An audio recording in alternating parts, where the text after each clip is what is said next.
Hey guys, welcome back to the channel Opinions Matter. And a few days back I was looking for a cheaper alternative of the I needed a 2.8 lens because I was doing a lot of low light stuff, and I was like, I need a 2.8. This 16 millimeter f2.8 pancake lens, I mean, I was literally shocked the way it performed because it was wide.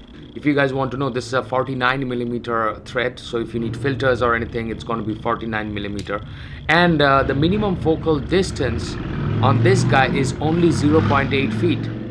Now 0.8 feet is around about half an arm distance. Even the Sony 100 millimeter macro has got half an arm to 1 arm distance. Alrighty, so let's go and do some shots, pictures and videos. So it's going to be from evening to all the way to the night. We'll see how this lens performs and we'll present an opinion in the channel. So let's begin. Audio is going to get recorded today separately, and video is going to be through my Osmo Pocket. I do have a backup GoPro on the top right now, and you might be thinking, what an idiot using a camera strap, but I do it alone, bro, so I have to have a camera strap with me. To be very frank, we are going to test out the 16mm f2.8. It's been a long time in the market, but some random shots with this. So yeah, I'm keeping it ISO 800, aperture 3 point, and at first a low angle shot of the Hollywood section because you get a 16mm lens. So okay, so that's shot number one. Alrighty, so the picture came out good. I mean, it's expected 16mm, but let's see sharpness. At 200% crop, it's decent, to be frank. Pretty impressed with the lens that it focuses really fast. We are again at ISO 800, so we are going to take a shot like this. Hold on a second. Okay, so this was good. I'm pretty expecting that this should be pretty sharp. Let's see.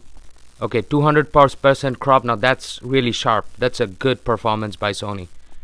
And you can also get another shot out here, keeping in the thirds, so you can get shots like this. Well, I just really love this composition. If you're wondering, yes, it's a little bit color graded. We'll see the sharpness. The sharpness looks pretty fine. This is without color grading, and now I went to Lightroom, did some color grading, so that's with the Lightroom presets that I had. It's actually amazing that the 16mm actually performs that well in that, like kind of experiments. The only thing is that you cannot zoom in to the top, so there are some examples of it. Alrighty, so these are some random shots we took. I took after the evening and during sunset. I like this shot because it was perfectly exposed. Even this shot, which was shot at around about ISO 800. Later on, I just brought all the highlights, shadows, and everything down. I just wanted those beautiful lights to glow, so that's the reason I a little bit edited that. Well, this is ISO 100, and you guys have saw this test before also, and in ISO 100 the sharpness looks pretty decent to me, not that bad. And then we cranked up the ISO to a little bit higher, went to 200. This lens still holds pretty fine for me. This composition actually came out good, not at all promoting liquor or anything. It's just store looks good, and at ISO 400 I literally see the sharpness was well maintained. Now this is a thing, I don't know whether you guys notice or not, I've been noticing it. Sony actually gives more preference to greens.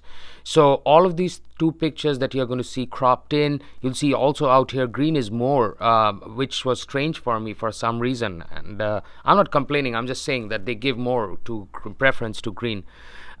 This shot, I was sure that this was not going to be that crisp or that sharp, but at 3200 ISO that was a really sharp shot, and you can only understand the power when you 200% crop it. So this is 200% crop. You can see it was handling pretty decent. Alrighty, so the Sony a6300 is not only a vlogger's camera, it's kind of a pro consumer, semi-pro photographer and videographer's camera. At ISO 100, it's expected, I would say shots at ISO 100 and 200 is the same. You will not notice any difference between these two shots. And if you're shooting like lights among the darker background, ISO 100 and 200 is good. ISO 400 again is amazing. I mean, like, it's the same thing as that to be of the M50. You will not notice any difference at these sort of ISOs, and there's a lot of profiles that you can choose from. ISO 800, I was expecting things to get a little bit tricky at this part of the time, but Sony holds it really good. Dynamic range is nice, so the dynamic range is pretty insanely crazy on the Sony a6300. ISO 1600, the Canon already had started getting grains at this ISO, but it was not negligible. It was not noticeable, it was negligible. In 3200, I was expecting solid grains because I saw it on M50, but when I'm reviewing this footage, I don't see any sort of grains in 3200. 6400, I was pretty sure I'm going to get grain at this slide, but again, it's not noticeable. You know, like I can still use this footage. 12,800, yes, we are getting grains on this footage right now, and but still holding way more better compared to the M50. So 12,800 is actually amazing on the a6300.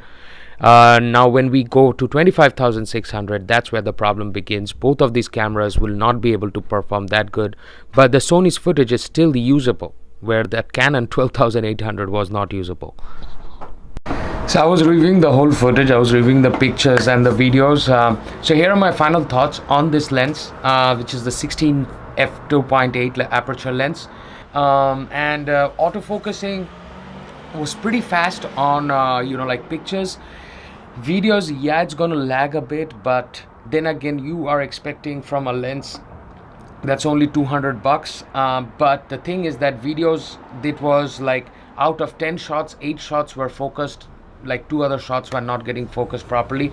But then again, I went in and checked my camera settings, and my camera settings on the Sony was wrong because I'm coming from Canon, so I do not know this zone autofocusing system, and I'm always think about Canon, so yeah. So the thing is that make sure whenever you are focusing, use zone autofocus. Select the subject that you want to focus to, and if you're doing pan out shots or reveal shots or anything, you just use the zone to focus. I'm going to do an episode on how to do autofocus on a Sony. While like a lot of people are not talking about this, but zone autofocus is amazing on the Sony a6300, a65, even the new a6400 will have it.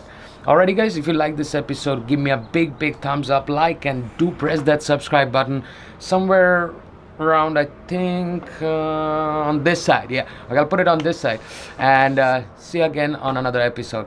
Take care.